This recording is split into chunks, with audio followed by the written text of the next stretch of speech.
Jika kita melihat konflik Timur Tengah hari ini, banyak orang menganggapnya hanya sebagai konflik politik modern.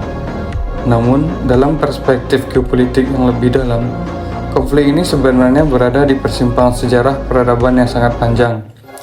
Iran hari ini berdiri di atas fondasi peradaban Persia yang telah bertahan lebih dari 2,5 milenium.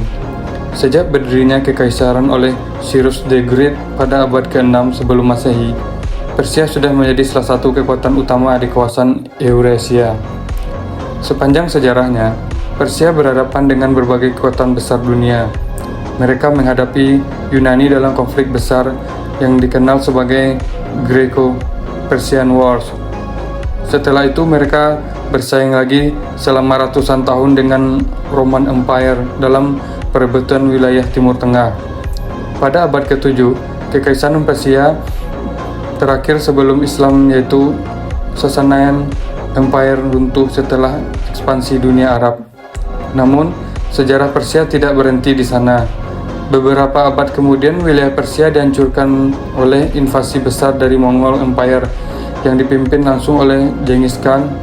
Banyak kota besar hancur, populasi menurun drastis, tetapi identitas Persia tetap bertahan. Setelah masa itu, Persia bangkit kembali melalui dinasti Safavid dan kembali berhadapan selama ratusan tahun dengan Ottoman Empire. Pada abad berikutnya, mereka juga menghadapi ekspansi dari Rusia di kawasan Kaukasus. Rangkaian konflik panjang ini membentuk suatu karakter geopolitik yang unik. Persia adalah peradaban yang terbiasa hidup dalam tekanan sejarah yang panjang. Karena itu, Iran modern sering dianggap sebagai negara dengan memori strategis yang sangat kuat. Namun konflik hari ini tidak hanya berkaitan dengan sejarah Persia.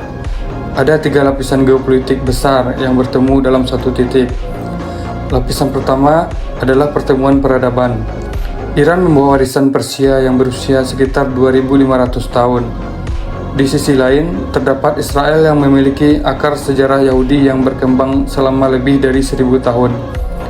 Ketika dua identitas sejarah panjang bertemu dalam satu wilayah yang sempit, konflik sering menjadi sangat kompleks dan emosional. Lapisan kedua adalah energi global. Timur Tengah masih menjadi pusat salah satu cadangan energi terbesar di dunia. Jalur perdagangan minyak yang melewati Teluk Persia dan Selat Hormuz merupakan salah satu jalur energi yang paling vital bagi ekonomi global. Setiap ketegangan di kawasan ini dapat mempengaruhi stabilitas ekonomi dunia. Lapisan ketiga adalah perubahan sistem internasional. Setelah berakhirnya Perang Dingin, dunia berada dalam sistem unipolar yang didominasi oleh kekuatan seperti Amerika Serikat. Namun dalam 2 dekade terakhir, mulai terlihat pergeseran menuju sistem multipolar dengan munculnya kekuatan seperti China dan Rusia. Dalam situasi seperti ini, konflik regional seringkali menjadi arena pertemuan kepentingan global. Sejarah memberikan suatu pelajaran penting. Perang biasanya dimulai oleh negara. Negara bisa runtuh dan bangkit kembali.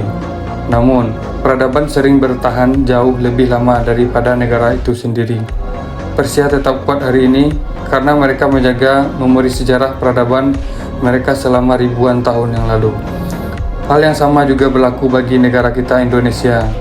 Wilayah ini pernah menjadi pusat peradaban besar seperti Kerajaan Sriwijaya yang muncul lebih dari 1.300 tahun yang lalu dan Kerajaan Majapahit sekitar 700 tahun yang lalu. Dalam dunia yang terus berubah, kekuatan semua bangsa tidak hanya ditentukan oleh kekuatan militernya, tetapi juga oleh seberapa kuat bangsa itu menjaga kesadaran sejarah peradabannya.